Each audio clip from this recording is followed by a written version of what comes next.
Bueno, quería hablarles un poquito de algo que vi hoy durante el día, un video que me llegó donde Mario Saban, que es un especialista en Kabbalah, está dando una conferencia y dice que el ser humano no soporta tanta verdad, ¿no?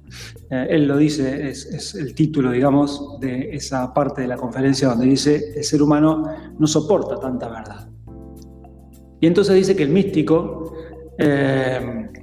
conecta con la verdad y la verdad es el camino para el desarrollo de la conciencia. Por lo tanto, aquel que está comprometido con el desarrollo de la conciencia, es lógico que persiga la verdad.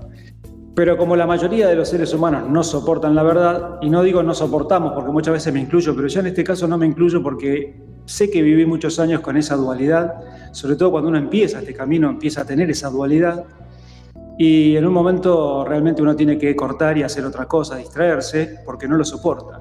Y eso creo que le pasa a mucha gente que entra en el camino espiritual, y eso puede durar muchos años.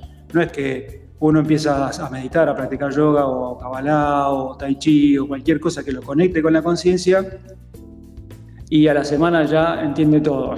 Es un proceso. Entonces, Mario Saban dice, el ser humano no soporta tanta verdad y por eso se cuida, se protege, distrayéndose. Y prefiere vivir con eso que vivir en la cruda realidad, ¿no? La realidad cruda normalmente se lo toma como algo duro, difícil de sostener, pero algo que es crudo es como es, ¿no? Y si uno aprende a vivir con eso, en realidad no tiene doble discurso, no tiene por qué irse y volver, ¿no? Distraerse. Entonces, tomando esta reflexión que me parece muy interesante, y entonces él describe a los místicos como personas que se desfasan, que están completamente diferentes del resto del mundo y entonces son tildados de locos, cuando en realidad son los únicos cuerdos en un mundo de locos. Y el mundo está loco, o la humanidad, podríamos decir, está fuera de la verdad porque la humanidad no soporta la verdad en altas dosis, ¿no? Entonces, cuando hay cambios, cuando hay gente que sabe e influye, normalmente la gente que tiene dominio de las grandes empresas, de las grandes estructuras de poder del mundo, saben cómo es la cosa, sí viven en la verdad y utilizan ese recurso para hacer modificaciones que terminen articulando todo a su parecer o por su deseo. Y la mayoría de las personas no soporta entender cómo funcionan todo lo que está detrás de esas estructuras, entonces prefiere distraerse y esconderse y después dedicarse, por ejemplo, a consumir o a tomar todo eso como novedades y cosas agradables de este mundo y se quedan en el placer, en esa dinámica, ¿no? Bien, como cuando entramos en el mundo de la meditación empezamos a autoconocernos, lo que empezamos a hacer es a separar la paja del trigo y a dejar de mentirnos. Es lo primero que hacemos cuando empezamos a meditar. Acá sí me incluyo porque hace muchos años que lo hago y sé cómo funciona. Al principio uno observa un montón de cosas, se distrae, después vuelve y siempre vuelve al mismo punto donde al final se manifiestan verdades que no tienen otra interpretación más que, bueno, estoy haciendo esto mal, esto no me gusta, esto no lo hago bien, con esto estoy engañando a las personas, con esto estoy mintiendo, con esto me estoy engañando a mí mismo, y al final uno descubre que está creyendo que es una persona que vive en la verdad cuando en realidad no lo es. Y empieza todo un camino de desandar toda esa situación estructurada que normalmente se hereda a nivel cultural, porque normalmente uno vive en una sociedad que les va enseñando cómo hacer para distraerse y no para encontrar la verdad.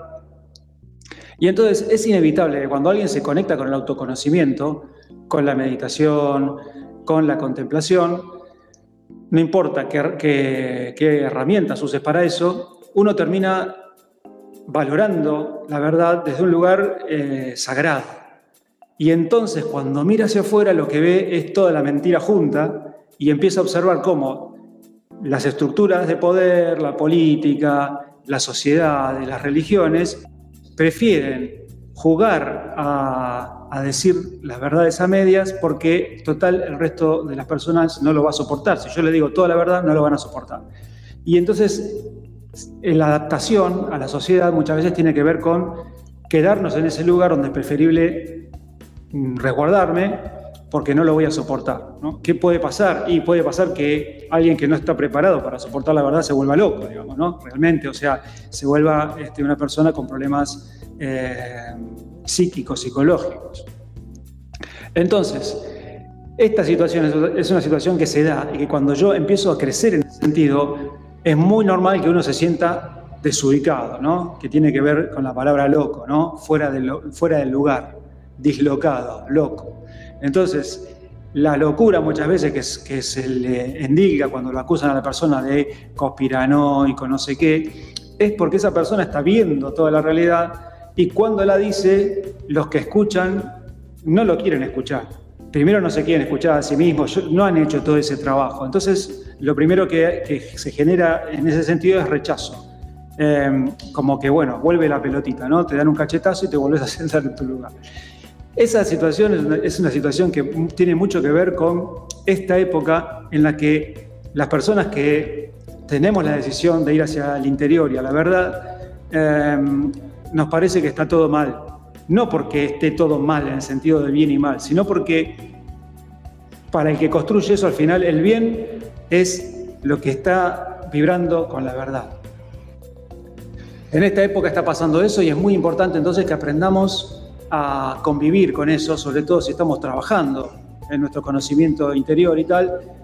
Conviene aprender a vivir con eso desde este lugar, no echarle la culpa a los demás porque no hacen lo que hacen, porque cada uno tiene su karma y su nivel de evolución, y hacerse cargo de que cuando uno hace eso, el paso que da es un paso hacia un lugar bastante solitario, pero es más importante en este caso ser honestos y verdaderos que transar, negociar y hacerse el distraído cuando uno sabe que lo está haciendo. Si uno lo hace inconscientemente, ya llegará el momento de aprender eso, pero en general lo que ocurre es que no se trabaja en ese sentido, en la mayoría de los casos, no aquí. En la práctica del yoga, por supuesto, que sí lo hacemos.